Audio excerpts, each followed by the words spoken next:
Hello मेरे प्यारे students, क्या हाल चाल। उम्मीद है आप स्वस्थ होंगे, मस्त होंगे और आपकी पढ़ाई ज़बरदस्त चल रही होगी। तो एक बार फिर से स्वागत है क्लास 11th के केमिस्ट्री में। तो आइए शुरू करते हैं अपने टॉपिक पर। जो व्यक्ति खुद को कंट्रोल कर सकता है वो ज़िंदगी में कुछ भी कर सकता है। यदि आप खुद पर कंट्रोल रख सकते हैं तो ज़िंदगी में आप कुछ भी बन सकते हैं और कुछ भी कर सकते हैं। तो आइए समय न बर्बाद करते हुए शुरू करते हैं अपने टॉपिक को। करा एम्पिरिकल फार्मूला यानी मूल अनुपाती सूत्र क्या होता है।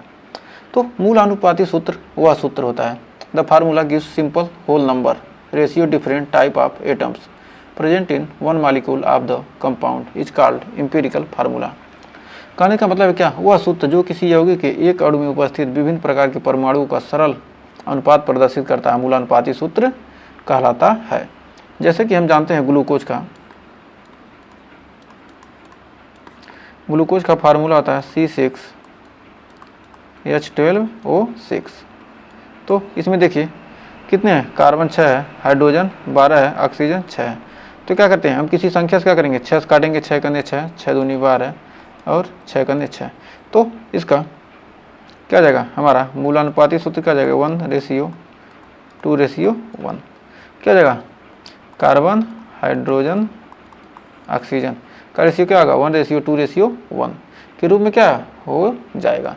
तो हमें उम्मीद है यहाँ तक आपको कोई डाउट नहीं होगा। तो आइए इसको हम और उदाहरण से समझते हैं। मान लीजिए क्या है, एक मॉलिक्यूलर फार्मूला अणुसूत्र और मूलानुपाती सूत्र में अंतर क्या होता है। जो अणुसूत्र होता है molecular MOLECULAR molecular formula FORMULA। जो मॉलिक्यूलर फार्मूला होता है, मॉलिक्यूलर फार्मूला यानी अणुसूत्र। जो अणुसूत्र होता है और अणुसूत्र और एम्पिरिकल फार्मूला यानी एम्पिरिकल फार्मूला MULA फार्मूला यानी मूलानुपाती सूत्र।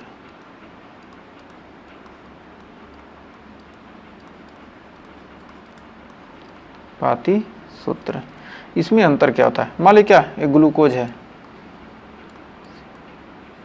ग्लूकोज का जो हमारा क्या होगा अणुसूत्र होगा उसे क्या कहते हैं C6H12O6।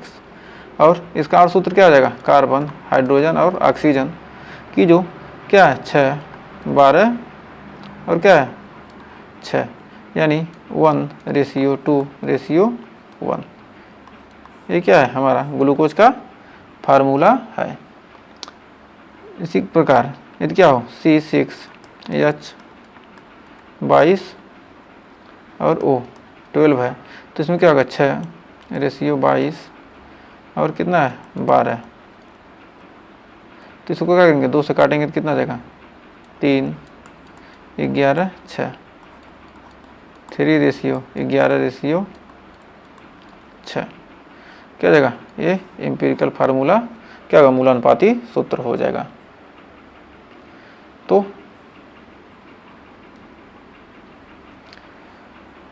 इसको हम चाहे तो लिख सकते हैं कितना 6 दूनी 12, यदि 12 से गुणा करने कितना जाएगा, 12 से गुणा करने 12 6 C12 या 24 और वो कितना जाएगा 12 भी इसको लिख सकते हैं।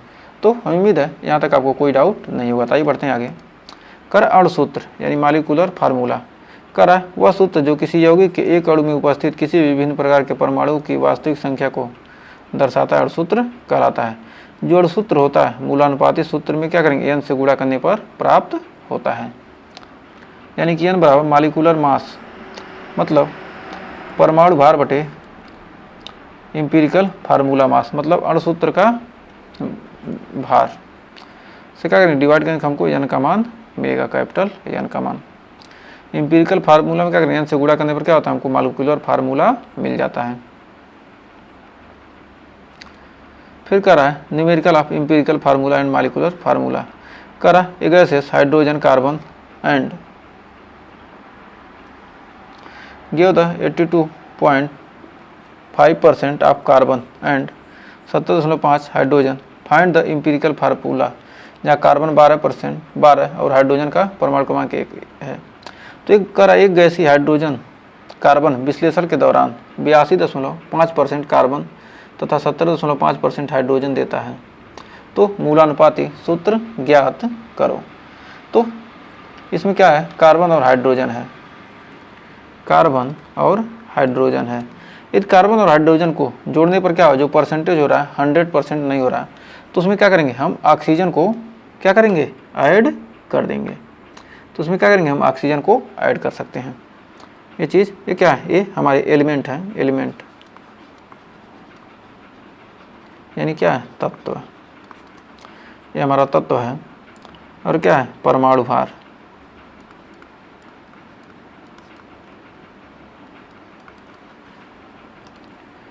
ये क्या है, ये परमाणु भार है।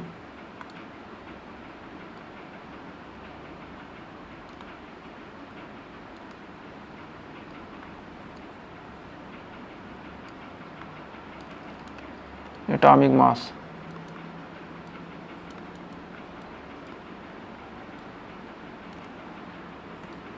परमाणु भार यानी एटॉमिक मास है। फिर अगला हमारा है परसेंटेज, मतलब कितना परसेंट क्या दिया है। और यहाँ पर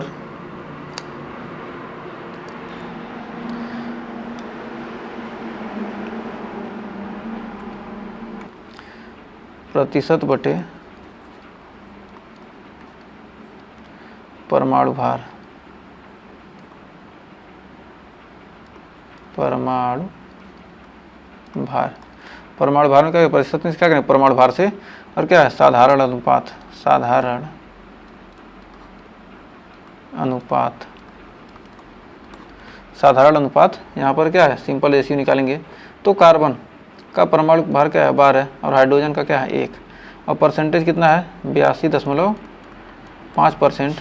और ये क्या है, 17.5%। टोटल क्या हो गया, 100 हो गया। 100 नहीं होता क्या करेंगे, यहाँ ऑक्सीजन ले लेते हैं।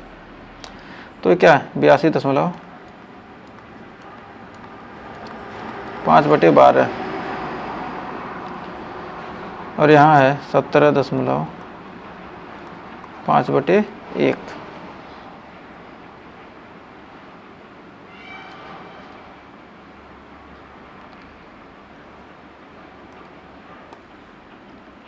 एक 5 आ गया।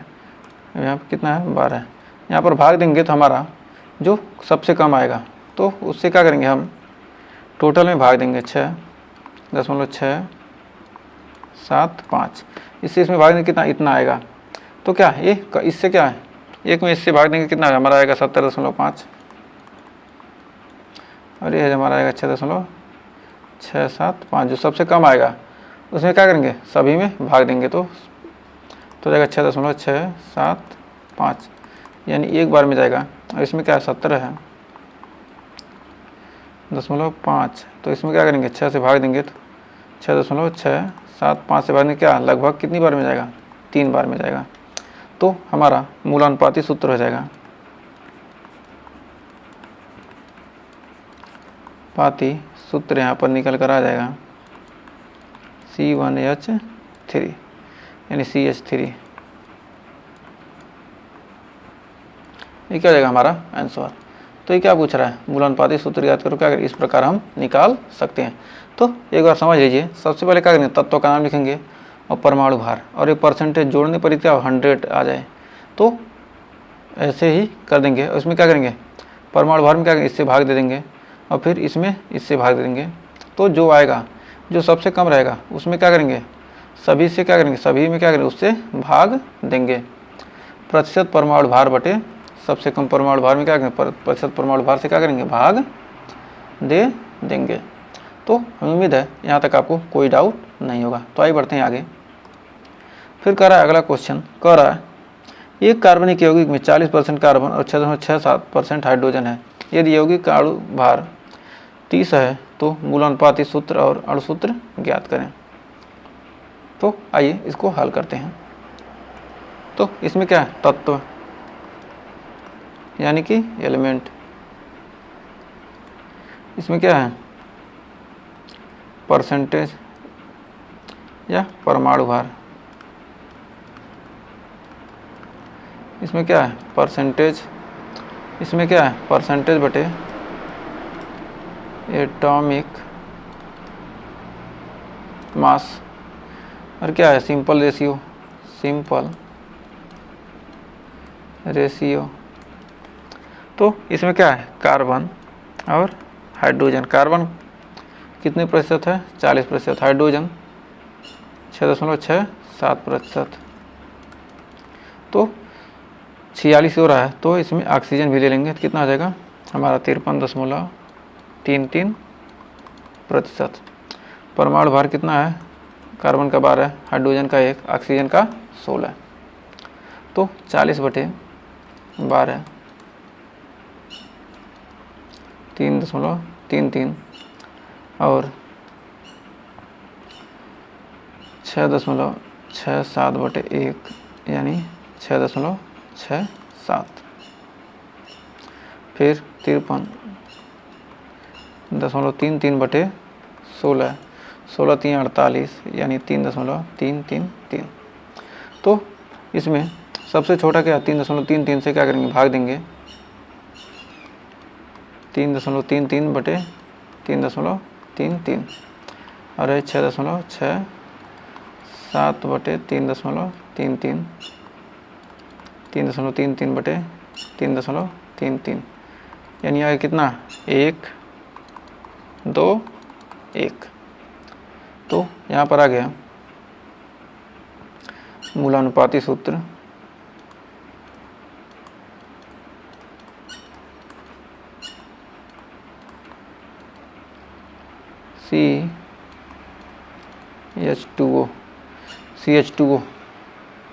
CH2O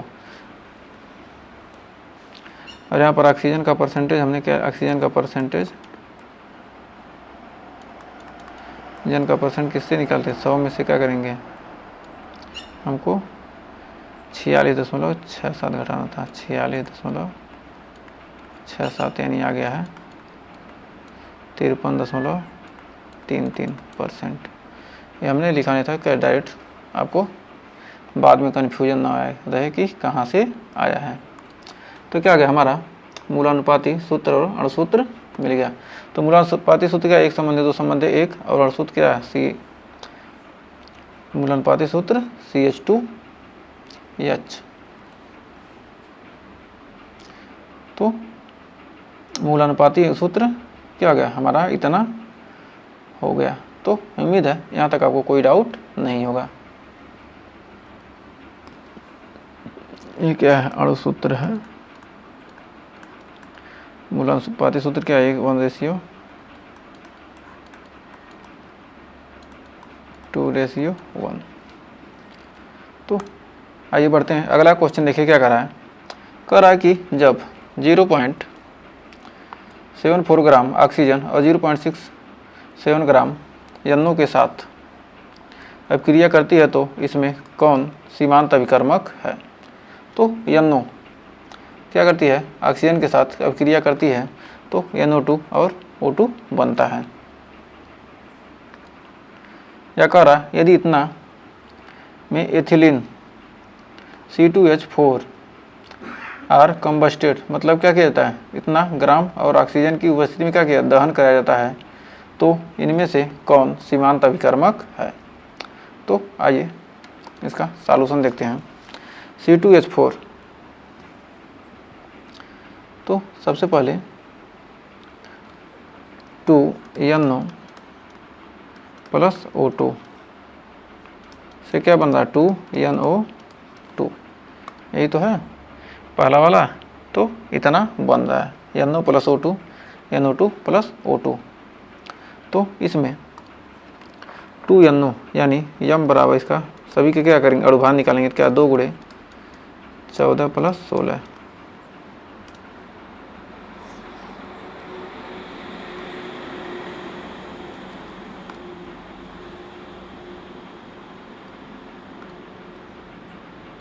अब यहाँ से इतना हो गया, और ऑक्सीजन का क्या हो गया,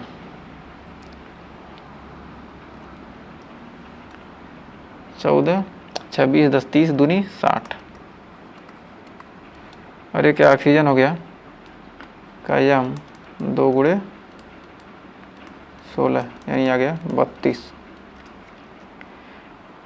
तो यहाँ पर हो गया W बराबर कितना दिया है 0.670 ग्राम। इसमें W बराबर कितना है 740 ग्राम।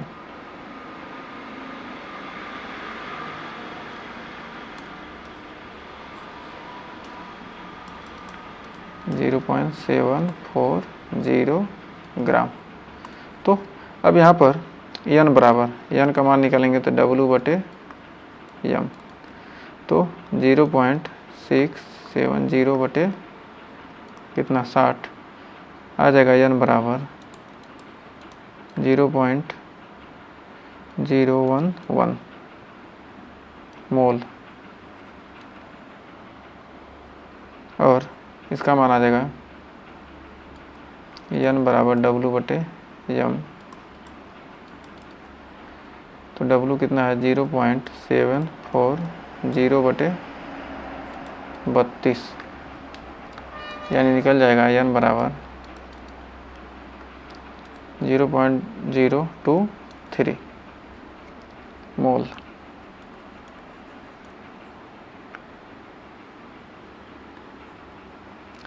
तो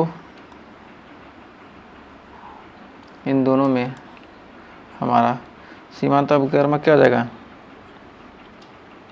NO। ये क्या है NO सीमांत अभिकर्मक है, सीमांत अभिकर्मक।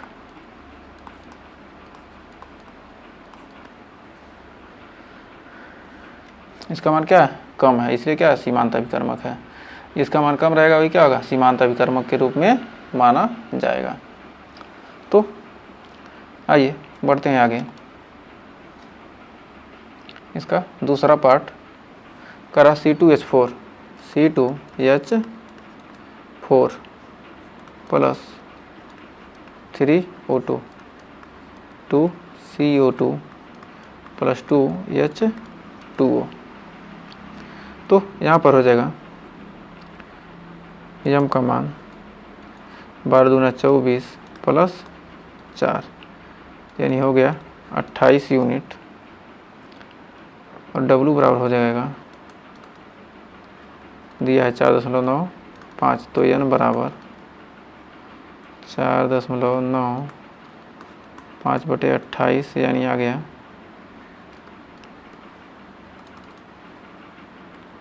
n बराबर 0.176 मोल। फिर ऑक्सीजन वाला 3 गुणे 2 गुणे 16, 3 दूनी 6, 16 छका 96 U यम। अब W बराबर कितना दिया है 3.25 ग्राम, तो n बराबर 3.25 बटे 96 आ गया कितना 0.033। तो n का मान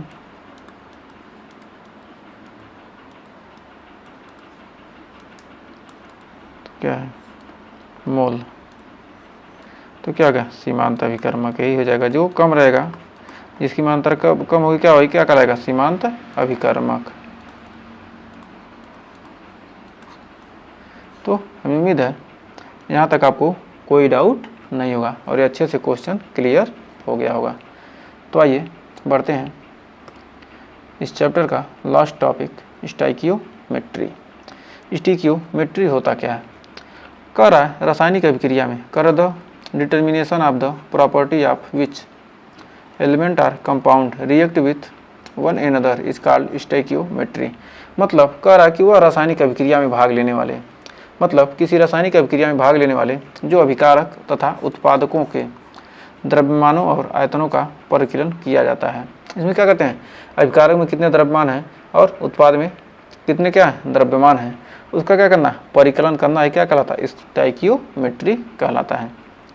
जैसे C2H4 + 3O2 क्या है, 2CO2 + 2H2O। इसमें देखेंगे क्या है, इसकी मात्रा कितनी है, 1 है, और इसकी क्या कितनी मात्रा गया, 3 लिया गया, इसका मात्रा कितना लिया है, 2, इसमें हाइड्रोजन जल का 2, तो ये क्या है, ये आयतनों का अनुपात, रेशियो ऑफ वॉल्यूम, जो क्या आयतनों का अनुपात ही क्या कहलाता है, इसका स्टोइकियोमेट्री। मतलब क्या करना है, गणना करना कि मतलब क्या है, कितने आयतन उपस्थित हैं। तो हमें उम्मीद है ये चैप्टर आपको अच्छे से क्लियर हो गया होगा, और पूरे चैप्टर को हमने डिटेल के साथ लगभग चर्चा किया है। इससे ज़्यादा इस चैप्टर में कुछ नहीं है। तो अगर यहाँ तक सेशन पसंद आया हो तो वीडियो को लाइक शेयर कीजिएगा, और चैनल पर पहली वीडियो के चैनल को सब्सक्राइब जरूर कीजिएगा। मिलेंगे नेक्स्ट वीडियो में, तब तक के लिए टेक केयर।